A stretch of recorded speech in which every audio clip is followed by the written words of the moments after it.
네, 여러분 안녕하십니까? 택시 운전기사 자격시험 9회 안전운행편입니다. 여러분을 환영합니다. 이제 달리는 속도가 높아짐에 따라서 40km 정도로 달리면은, 이제 몇 도 정도로 좁아드냐면은 거의 100도 정도로 좁아들고요. 70km 정도로 달리게 되면은 65도 정도로 좁아들고, 100km 정도로 달리면 얼마 정도로 좁아지냐면 40도 정도로 좁아집니다. 답은 1번이 되겠습니다. 확인합니다. 40도입니다. 자, 정지 시야의 범위를 보겠습니다. 40km 정도로 달리면 100도씨 정도로 좁아지고, 70km 정도로 달리면 65도씨, 100km이면 40도. 결국은 어느 쪽으로 가든 100도 정도로 좁아지면 40km. 그죠? 시속 40km. 40도 정도로 좁아지면 어떻습니까? 시속 100km. 그래서 40하고 100이 짝을 이룬다는 거. 그 다음에 하나 남은 거 있죠? 70km에 65도.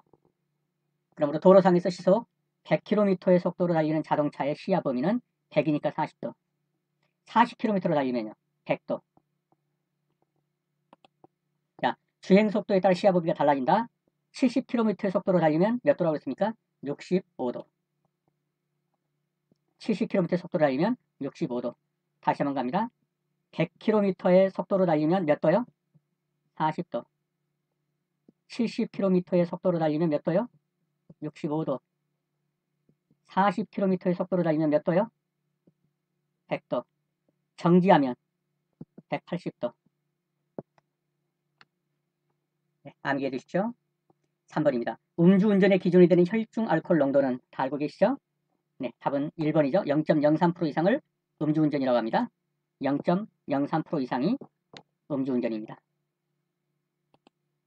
체내 알코올 농도가 0.05%일 때 보통 성인의 남자를 기준으로 알코올 제거에 필요한 소요 시간은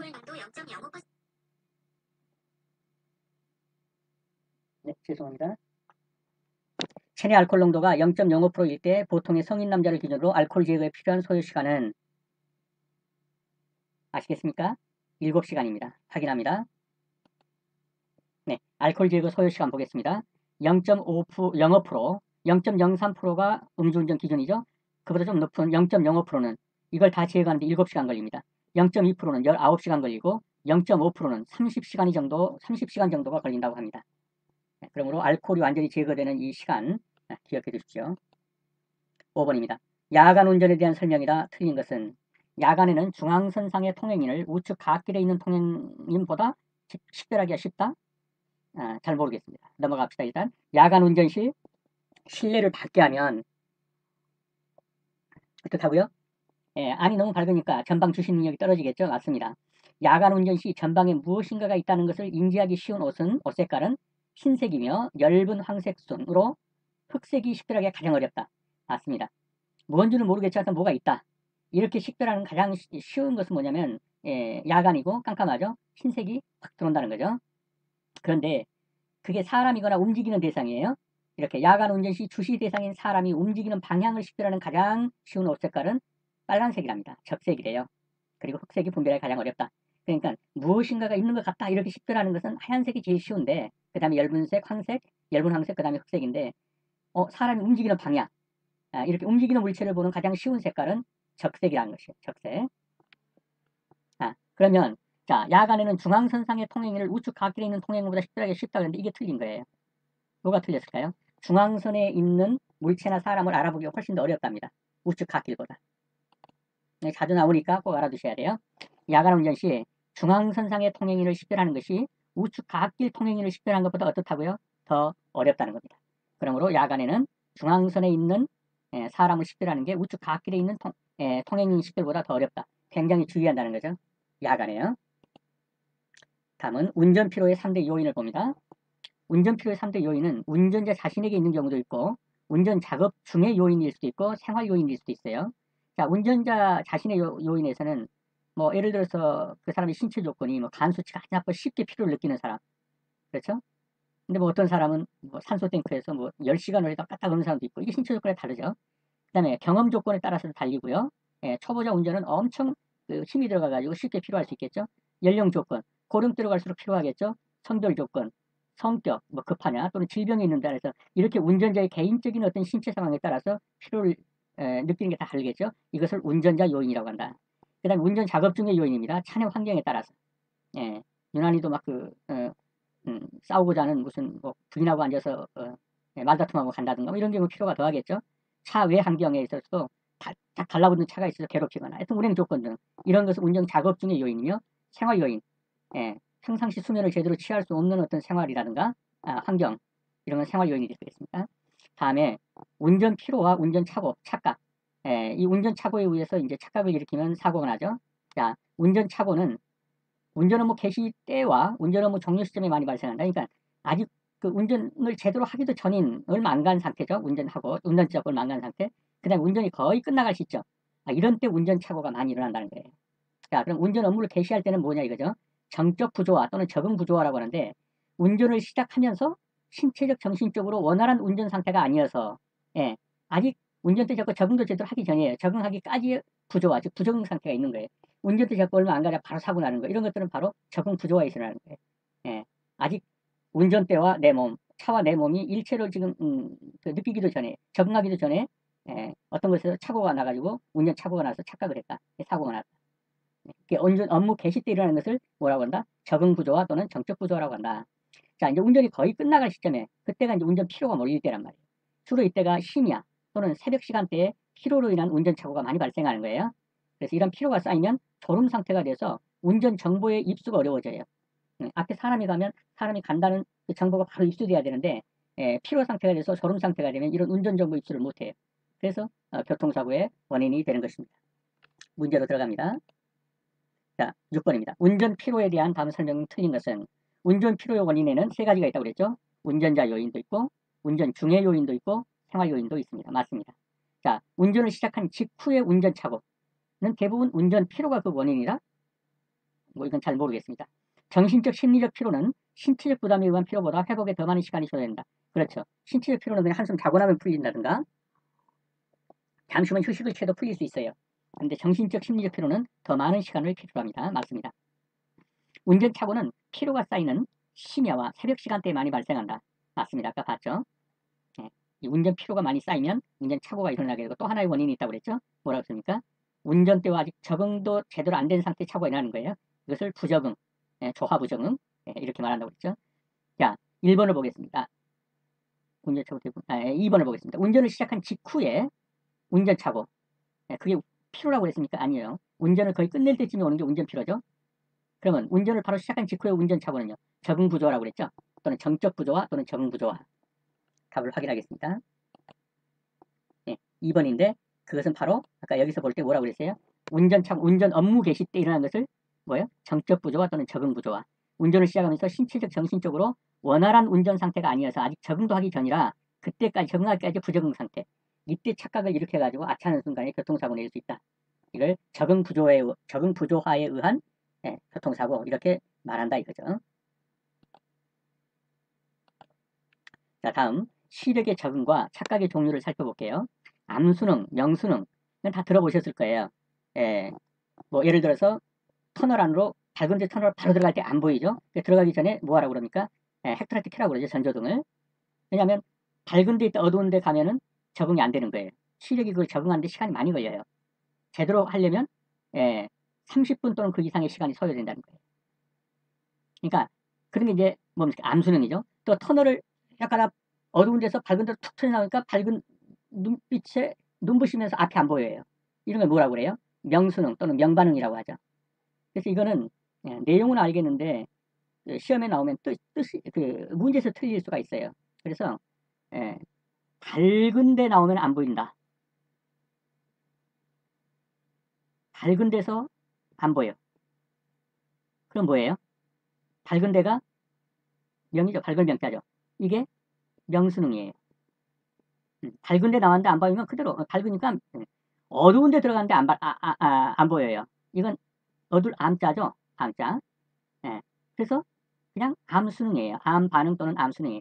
어두운 데서 안 보이면 암수능, 밝은 데서 안 보이면 명수능. 근데 앞에는 뭐가 붙어요? 밝은 데서 안 보였다. 그 앞에 뭐가 붙어요? 어두운 데서 밝은 데로 나오니까. 뭐 이렇게 얘기했죠. 암수능은 밝은 데서 갑자기 어두운 데로 들어가니까. 근데 어떻든 결론은 뭐예요? 어두운 데서 안 보이면 암수능, 밝은 데서 안 보이면 양수능. 그렇게 보시면 돼요. 다음 착각의 종류를 한번 볼게요. 크기의 착각도 있고 원근의 착각도 있고 경사의 착각, 속도의 착각, 상반의 착각이 있어요. 그러니까 적은 건데 크게 보이고 큰 건데 적게 보이고 이런 게 크기의 착각이죠. 먼데 가깝게 보이고 가까운데 멀게 보이면 원근의 착각이에요. 경사가 별것도 없는데 가파르게 보이고 굉장히 경사진 데인데 완만하게 보이고 이런 건 경사의 착각이에요. 속도가 굉장히 빠른데도 불구하고 느리다고 느껴지는 거 이런 것은 속도의 착각이에요. 앞으로 가고 있는데 뒤로 가고 있다고 느껴지는 거 이런 게 상반의 착각이에요. 자 봅시다. 자 어두운 곳에서는 가로폭보다 세로폭의 길이가 보다 넓은 것으로 판단된대요. 예. 가로보다 세로가 더 넓은 것으로 판단된답니다. 어두운 곳에서는. 세로가 뭐예요? 우뚝 서 있는 거죠. 가로는 이렇게 평평하게 깔리는 거고 우뚝 서 있는 게 더 크게 보인대요. 어두운 데서는. 실제로 해보니까 그렇다. 어두운 데서는요. 이 전봇대 같은 게 엄청 높고 크게 보여요. 뭡니까? 크기의 착각이에요. 자 원근의 착각은 작은 것은 멀리 있는 것 같이 보이고 덜 밝은 것은 멀리 있는 것 같이 느껴지는 것 이것을 원근의 착각이라고 해요. 그러니까 백밀러로 보면 작은 것은 멀리 있는 거 보이죠. 이게 좀 보이죠. 그러니까 뭐 사물이 실제보다 가까이 있습니다. 뭐 이렇게 막 해주잖아요. 예, 이 원근의 착각이 일어나요. 다음 경사. 작은 경사는 실제보다 더 작게 느껴진다는 거예요. 큰 경사는 실제보다도 더 가파르게 느껴져요. 그 다음에 오름 경사는 실제보다 더 크게 느껴지고 내림 경사는 실제보다 더 적게 느껴져요. 그래서 내려갈 때 주의하셔야 돼요. 굉장히 가파른 길인데도 불구하고 느낀 것이 실제보다 더 적게 가파르게 느껴지기 때문에 사고 날 수 있다는 거예요. 자, 경사의 착각, 속도의 착각. 주시점이 가까운 좁은 시야에서는 빠르게 느껴져요. 좁은 데서는. 근데 대상이 먼 곳에 있으면 느리게 느껴지죠. 당연하죠. 생각해보면 나죠. 다음, 아주 이제 시험에서 이제 자꾸 오류를 범하는 게 상반의 착각이에요. 가다가 급정거를 팍 했어요. 그랬더니 갑자기 차가 뒤로 밀리는 것 같이 느껴지는 거예요. 앞으로 간다는 느낌에서 갑자기 서니까 느껴지는 게 뒤로 간다고 이렇게 상반의 착각입니다. 상반의 착각. 자, 큰 것들 가운데 있는 작은 물건은 작은 것들 가운데 있는 큰 물건보다 더 작게 보여요. 상반되는 거예요.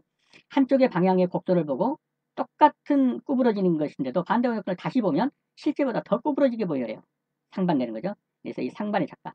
주로 주행 중 급정거 했을 때 오히려 반대 방향으로 가고 있는 것처럼 느껴진다. 뭐라? 상반의 착각이다. 그렇게 알아두시면 되겠습니다. 문제로 들어갑니다.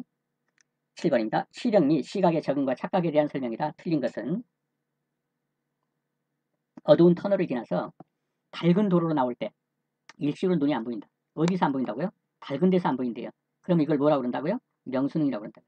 근데 밝은 데서 갑자기 터널로 들어갔더니 어두운 데서 안 보인다. 그럼 뭐라고요? 어두운 데서 안 보니까 암수능이다. 어두람자요. 2번 오름 경사는 실제보다 더 크게 보이고 내림 경사는 실제보다 작게 느껴지는데 이를 경사착각이란다. 맞습니다. 내림 경사가 실제보다 작게 느껴지는 거예요. 그러니까 대관령 내려가는 길에 굉장히 가파른데 실제는 가파르게 안 느껴져요. 이런 데서 사고가 나죠. 3번입니다. 주행 중 급정 것이 반대 방향으로 움직이는 것처럼 느껴지는데 이것을 속도의 착각이란다. 잘 모르겠습니다. 4번 좁은 시야에서는 빠르게 느껴지고 비교 대상이 먼 곳에 있으면 느리게 느껴지는데 이것을 속도의 착각이라 한다. 이것은 맞아요. 좁은 시야에서는 지나가면 휙 지나가는데 뭐가 지나간지도 모를 만큼 빠르게 지나가요. 똑같은 속도인데도 그런단 말이에요. 근데 그것이 먼 곳에 있으면 굉장히 빠른 속도로 가는데도 불구하고 느리게 간다고 느껴져요. 이걸 속도의 착각이라고 한다. 그런데 주행 중에 급정거를 했더니 오히려 내 차가 뒤로 빡 가는 것 같은 느낌이 드는 거. 이걸 뭐라고 그랬어요? 상반의 착각이라 한다고 그랬죠. 상반의 착각. 이게 틀린 거죠. 확인합니다. 네. 이 상과 같은 것을 상반의 착각이라고 한다. 8번입니다. 음주운전에 대한 다음 설명 중 틀린 것은 음주운전의 기준은 혈중 알코올 농도가 0.03% 이상일 경우이다. 맞습니다. 혈중 알코올 농도 0.05%의 알코올을 제거하는 데 걸리는 소요 시간은 성인 남자 기준 7시간이 걸린다. 맞습니다. 전신주, 가로시설물 등 고정물체와 충돌할 가능성이 높다. 뭐 할 때 음주운전하면. 이게 전신주인지 가로시설물이 이거 모르는 거예요. 그래서 박는 거죠. 이럴 가능성이 음주운전에서 높다는 거예요. 자기 혼자 전봇대 받고 사고 내는 거. 이런 거. 음주운전일 가능성이 높다. 4번 차량 단독사고보다 차대체 사고 가능성이 높다는데 이게 틀린 거예요. 음주운전은 오히려 뭐라? 차대차 사고보다는 차량 단독사고나 아니면 차대 사람 사고. 그렇죠?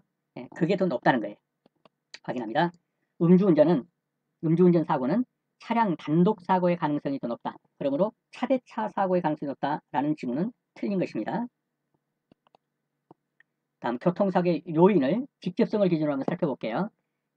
직접적 요인이 있고요. 그 다음에 중간적 요인, 간접적 요인. 중간적 요인은 뭐예요? 직접 요인하고 간접 요인을 쓰다 보니까 중간에 들어가니까 이게 중간적 요인이라고 한 거죠. 그러면 무엇이 직접 요인이고 무엇이 간접 요인이며 무엇이 중간 요인인지를 볼게요. 직접 요인. 운전대 잡고 사고 날 당시에 그 상황. 그게 직접 요인이에요. 운전대 잡고 사고 날 당시에 그 상황이 예를 들면 시속 160km였다. 과속이죠. 그 과속이 직접 요인이에요. 그것이 바로 사고를 낸 거죠. 앞에 사람이 훅 지나가는데 위험 인지를 잘 못해서 늦게 지어냈어요. 이미 빵 치워버린 다음에 그 인지를 했어요. 그게 사고의 직접 요인이죠. 이게 직접 요인이에요. 운전 조작의 잘못. 좌측으로 돌린다는 게 뭐 어떻든 뭐 우측으로 돌려버렸거나 브레이크를 밟는다는 게 가속 페달을 밟아버렸거나 잘못된 유기 대처. 이런 것들은 사고 날 때 바로 그 행동이에요. 이걸 직접적 요인이라고 그래요. 그 다음에 중간적 요인은 이렇게 보시면 돼요.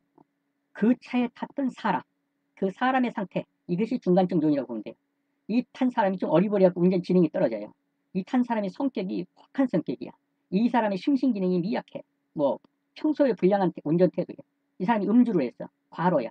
이런 건 전부 다 중간적 요인이라고 해요. 특별히 이걸 주의해서 보셔야 돼요. 음주 상태와 과로 상태가 이게 직접 요인이냐 중간 요인이냐 그러면 여기서는 중간 요인으로 걸리셔야 돼요. 그러면 음주 상태를 했는데 직접 요인은 뭐냐? 사고 날 때 위험 인지를 지연했다든가, 그죠? 술 먹어서 알딸딸하니까 앞에 사람이 있는데도 빨리 인지를 못한 거예요. 쿵 소리가 나니까 보니까 이미 사람 치였어요. 그러면 음주 상태는 중간 요인이고 직접 요인은 뭐겠어요? 위험 인지를 지연한 거예요. 술 먹어가지고. 그래서 과로 상태도 마찬가지죠. 과로의 졸음까지 와요.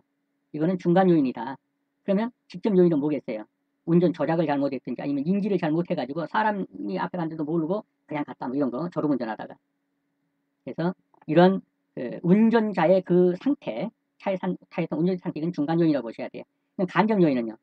이제 그것보다 더 전에 그 사람을 둘러싸고 있는 환경이라고 보시면 돼요. 이 사람의 평상시의 운전 습관, 점검 습관, 운전자에 대한 훈련의 결여, 안전운전에 대한 홍보 활동이 결여되었다든가, 무리한 운행 계획을 세웠다든가, 직장이나 가정에서 뭐 불화가 있고 좋지 않은 인간관계가 있었다든가, 이런 것은 더 멀리 있는 것이죠. 그래서 가장 가까이 있는 것. 바로 사고 날 때 핸들을 과하게 꺾어버렸다. 바로 사고 날 때 브레이크를 밟았는데 가속 페달을 밟아버렸다. 이런 게 직접 요인이고, 그렇게 한 사람의 상태가 술을 먹었다. 과로 상태다. 불량한 운전 태도를 지니고 있다. 이 사람이 평상시 포악한 성격이다. 그 사람 자체. 간접적 요인은 그것을 형성하는 그 사람의 생활 태도나 습관. 이런 것을 간접적 요인. 이렇게 보시면 됩니다. 문제로 들어갑니다. 교통사고의 요인을 직접적 요인, 중간적 요인, 간접적 요인으로 나눌 때 다음 중 직접적 요인에 해당하는 것은 직접적 요인. 지금 말했죠? 운전자의 지능과 성격, 차량의 운전전 습관에 점검 습관의 결여, 불량한 운전 태도 및 음주, 위험인지의 지연. 뭐겠습니까? 직접적 요인. 그렇죠. 4번이죠. 사람 지나가는데 발견 못했다.